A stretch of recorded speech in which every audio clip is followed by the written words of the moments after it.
4월 11일 새벽 기도의 말씀입니다. 오늘은 신명기 26장 전체입니다. 먼저 1절부터 11절까지만 읽겠습니다.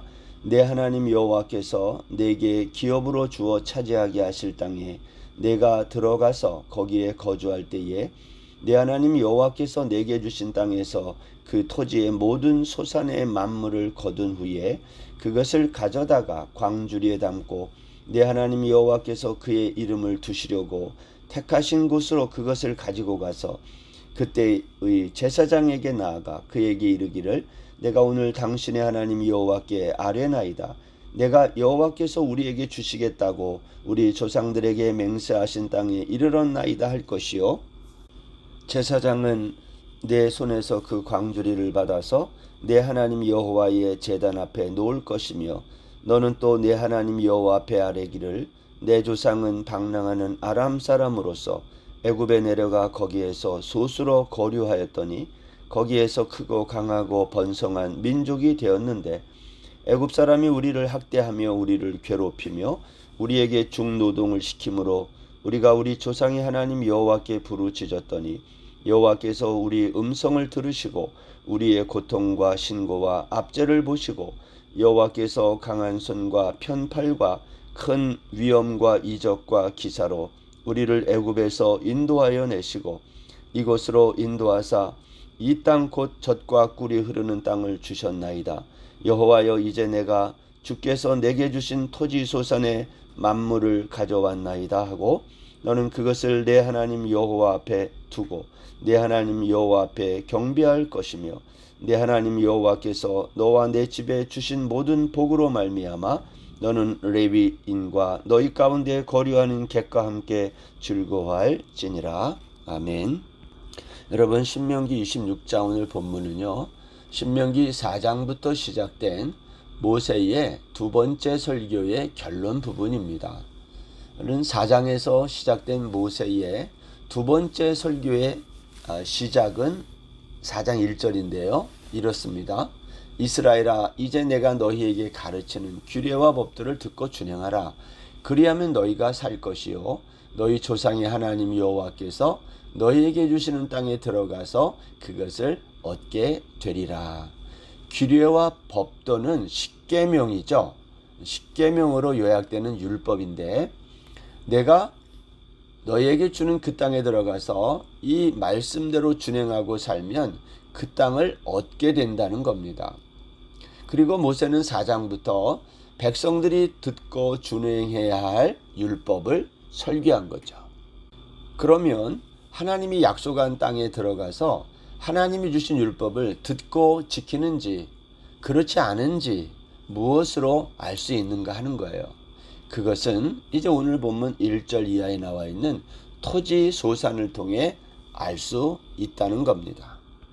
토지 소산이 있으면 너희가 그 땅에서 오래 살지만 없으면 오래 살 수 없다는 거 아닙니까? 그런데 여러분, 율법은 이렇게 말해요. 너희가 그 토지 소산의 만물 처음 거둔 열매가 있으면 그걸 가지고 광주리에 담아 가지고 하나님께 나오라는 거예요. 여러분, 사람은 누구나 자신이 행한 어떤 일의 결과물이 나오잖아요. 그게 뭐가 됐든 그것은 사람들은 그것에 가치를 부여하고 싶어 합니다. 내가 농사를 져서 열매가 생기면 얼마나 뿌듯해요. 공부를 다 마치고 첫 직장에 들어가서 월급 받았어요. 얼마나 자신이 뿌듯하고 보람 있을까 그런 생각이 들잖아요. 이스라엘 백성들이 마찬가지죠. 가나안 땅에 들어가서 첫 해에 농사 짓고 첫 열매를 얻었을 때 얼마나 기뻤을까요? 아마 이 열매를 사람들에게 자랑하고 싶었을 거예요. 자신의 가치를 인정받고 싶었을 겁니다. 근데 하나님은 그 토지 소산의 첫 열매를 그렇게 하지 말고 광주리에 담아서 나에게 가지고 오라는 거예요. 그리고 이렇게 고백하라는 거예요. 우리 하나님이 우리에게 주신 이 맹세하신 땅에 우리가 이르렀는데 이러한 열매가 맺혀지게 되었다. 여러분, 여기에 첫 열매를 가져오라는 것은요, 다 가져오라는 말과 같은 말입니다. 하나님이 맹세한 땅, 약속의 땅에 이르렀다라는 이 말은요, 이 땅이 메시아 언약의 성취가 일어날 땅이라는 거예요. 근데 여기에서 약속한 땅에 와서 농사를 졌는데 첫 열매가 맺혀졌어요. 이것은 메시아 언약의 성취가 이제 일어날 것을 바라보는 거예요. 그래서 이걸 하나님께 다 바치라는 거예요. 마치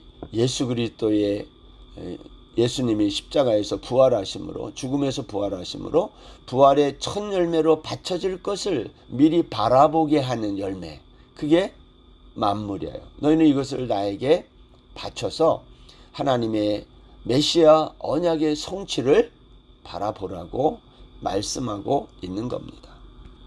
두 번째는요, 5절부터 보면 너는 또 그 만물을 가지고 와서 이렇게 또 여호와 앞에 아뢰라는 거예요. 어떤 것을 아뢰라고 그랬습니까? 5절에 보면 내 조상은 방랑하는 아람 사람으로서 애굽에 내려가 소수로 거류했더니 강하고 번성한 민족이 되었다 하면서 자기 민족들, 자기 조상들의 이야기를 지금 하라는 거예요. 우리가 이렇게 연약한 소수 민족이었는데 하나님의 은혜로 번성해서 강한 민족이 되었다. 이 모든 것이 하나님의 은혜인데 너희는 그 하나님을 경배하라는 겁니다. 이 모든 것을 하나님이 우리와 약속하셨는데 약속하시고 하나님이 다 성취했다. 그 하나님을 경배하라고 말씀하고 있는 겁니다.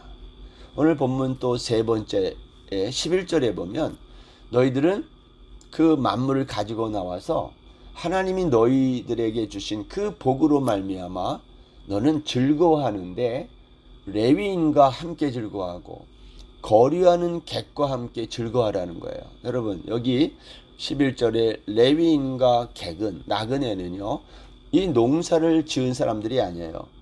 이 사람들 아무 관계가 없어요. 아무런 자격이 없어요. 근데 그들과 함께 즐거워하라는 겁니다. 왜 그럴까요? 추수의 열매와 아무 관계도 없는 사람들과 함께 즐거워하라. 이것은 우리가 구원의 기쁨에 동참하는 것과 똑같다라는 거예요. 우리가 받은 구원이 우리가 뭘 수고한 게 있나요? 하나님의 일방적인 은혜의 결과잖아요. 오늘 그걸 말씀하는 거예요. 토지소산의 만물을 가져와 하나님의 전 앞에 드리고 레위인, 객과 함께 즐거워하라라는 것은 이 모든 것이 하나님이 당신이 우리와 맺은 그 언약을 이루어내신 하나님의 결과라는 것을 잊지 말라는 겁니다. 사람들은 자기 손으로 수고해서 토지소산을 거뒀다고 생각할지 모르지만 그러나 그 토지소산이 누구 때문에 너희에게 주어지게 되었는지를 알아야 된다는 거예요.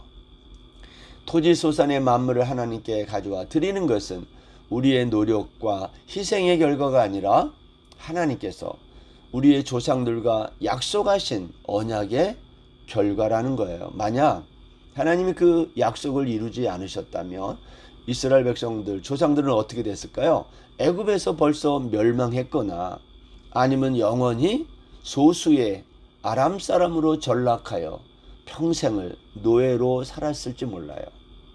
뿐만 아니라 약속의 땅 가나안에 들어올 수도 없었을 것입니다. 그래서 이런 토지소산의 만물을 가지고 여호와께 경배를 드린 다음에 레위인과 너희 중에 우고하는 객과 함께 즐거워하라 라고 말씀하고 있는 겁니다. 여러분, 우리도 이렇게 살아야 되지 않겠습니까? 아무런 자격도 없고 아무런 관계가 없는 자들과도 내가 하나님으로부터 받은 이 약속의 열매들, 이것을 함께 나눌 수 있는 그러한 사람, 그러한 삶, 우리가 그러한 삶을 살 수 있기를 바랍니다. 그런데 이스라엘 백성들은 이 모세의 율법대로 살았을까요? 그렇지 못했다라는 거예요.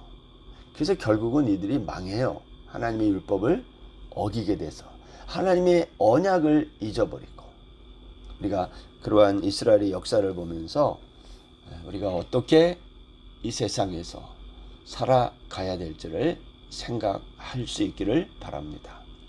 오늘 여기 두 번째 이야기는요. 12절부터 나와 있는데 셋째 해 곧 11조를 드리는 해 그랬어요.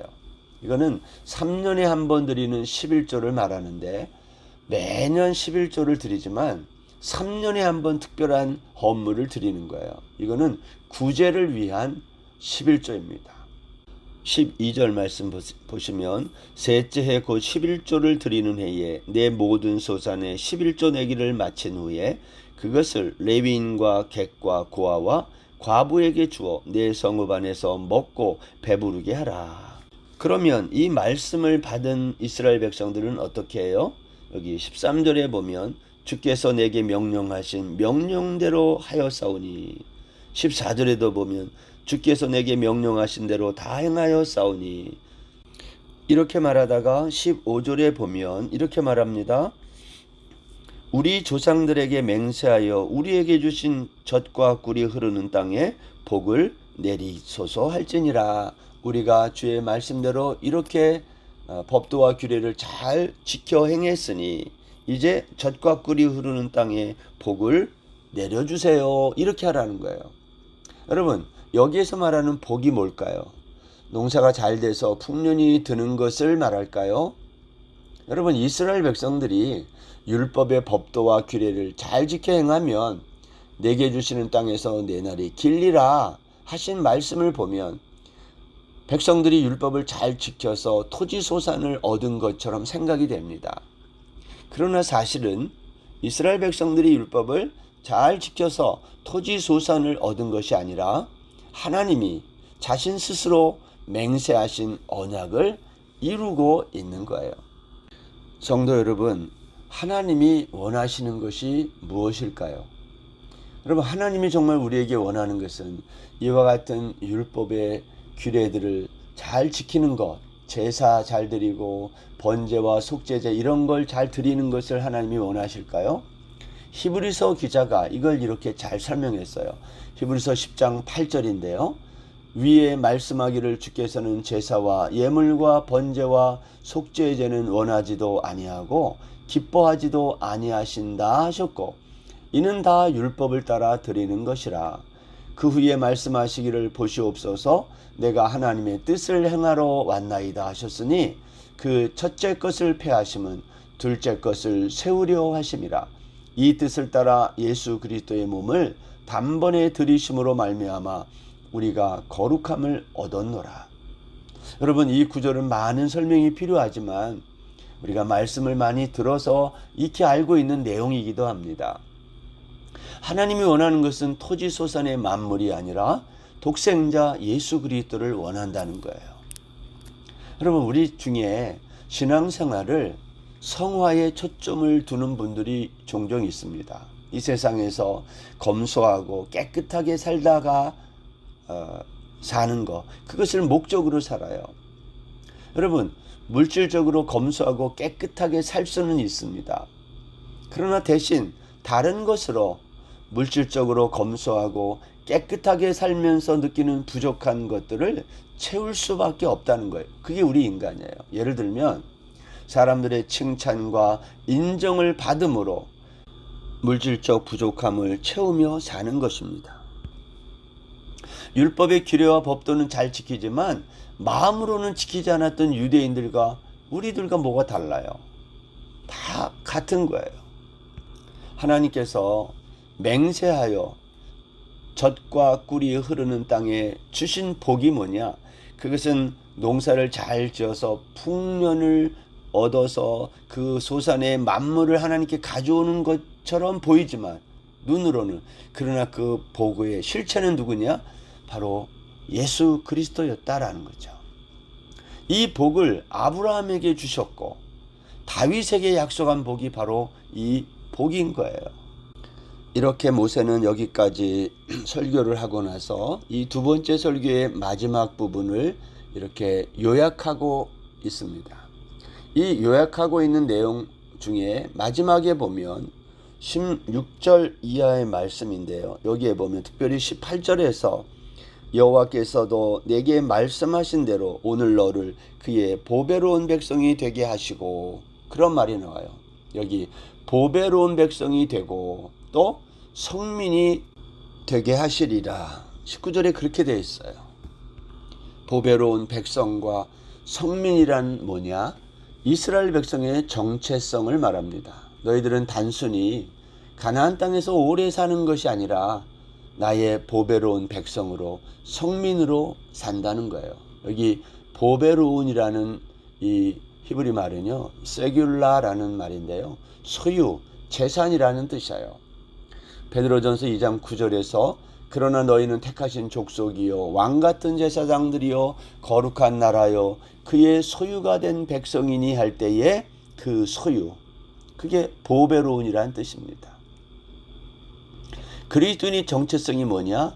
하나님의 소유된 백성, 거룩한 백성이라는 것입니다. 우리는요, 우리 스스로가 거룩해질 수 있는 존재가 아닙니다.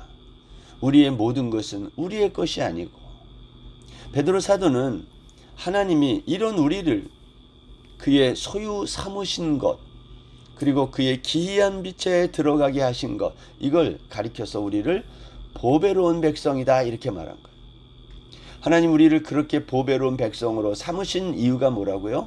베드로 사도에 의하면 하나님의 아름다운 덕을 선포하기 위함이다. 다른 말로 하면 하나님의 구원을 온 세상에 선포하기 위함이라는 거예요. 그게 우리를 부르시고 우리를 보배롭게 하고 성민이 되게 하신 목적이라 말씀하고 있는 겁니다. 너희가 규례와 법도를 지켜 행하면 내가 그렇게 해주겠다, 그런 말이 아닙니다. 너희의 행함과 상관없이 나는 너희를 보배로운 백성, 거룩한 성민으로 삼겠다는 거예요. 여러분, 어차피 하나님 마음대로 이렇게 할 것 같으면 그러면 왜 율법의 규례와 법도를 이렇게 자세하게 주고 지키라고 말씀했을까요? 그 이유가 뭐라고 그랬어요? 이거 역설적으로 말하면 너희는 이 율법의 규례와 법도를 지킬 수 없다는 거예요. 신명기 27장 9절에 가면요, 이런 말씀이 있어요. 모세와 레위 제사장들이 온 이스라엘에게 말하여 이르되 이스라엘아 잠잠하여 들으라. 오늘 내가 내 하나님 여호와의 백성이 되었으니. 여러분 보세요. 아직 가나안 땅에 들어가지도 않았는데, 아직 율법의 규례와 법들을 지켜볼 수 있는 기회도 오지 않았는데 하나님은 뭐라고 그래요? 너희는 오늘 내 백성이 되었다. 이미 완료된 상태를 말해요. 이상하지 않습니까? 아직 율법을 지켜보지도 않았는데, 기회도 없었는데 이미 내 백성이 되었다. 무슨 뜻이에요? 내가 너희들을 내 백성이 되게 내가 한다는 거예요. 하나님이 이렇게 단정적으로 단언적으로 말씀하는 이유가 뭘까요? 그 비밀이 예수 그리스도에게 있는 겁니다. 바울 사도는 골로새서 1장 27절에서 이렇게 말했어요. 하나님이 그들로 하여금 이 비밀의 영광이 이방인 가운데 얼마나 풍성한지를 알게 하려 하심이라. 이 비밀은 너희 안에 계신 그리스도니 곧 영광의 소망이니라. 비밀이 어디 누구에게 있다고요? 그리스도에게 있다는 겁니다. 사랑하는 성도 여러분, 오늘도 신명기의 율법을 읽으면서 이곳에 감춰진 비밀 예수 그리스도를 발견하는 복된 하루 되시기를 주의 이름으로 축원합니다. 기도하겠습니다. 하나님 아버지, 오늘도 우리를 부르시고 또 약속한 땅으로 인도하시고 토지 소산의 만물을 얻게 하시고 하나님 앞으로 가지고 나가 드릴 수 있는 그러한 믿음의 사람 되게 하신 거 감사합니다. 우리는 연약해서 할 수 없는 것을 주님께서 십자가에서 다 이루시고 우리에게 오늘도 나를 따라오라 말씀하시는데, 오늘도 그 말씀에 의지하여 오늘 하루도 승리하는 우리 모든 성도들 되게 하여 주옵소서. 예수님의 이름으로 기도드립니다. 아멘. 오늘 하루도 평안하세요.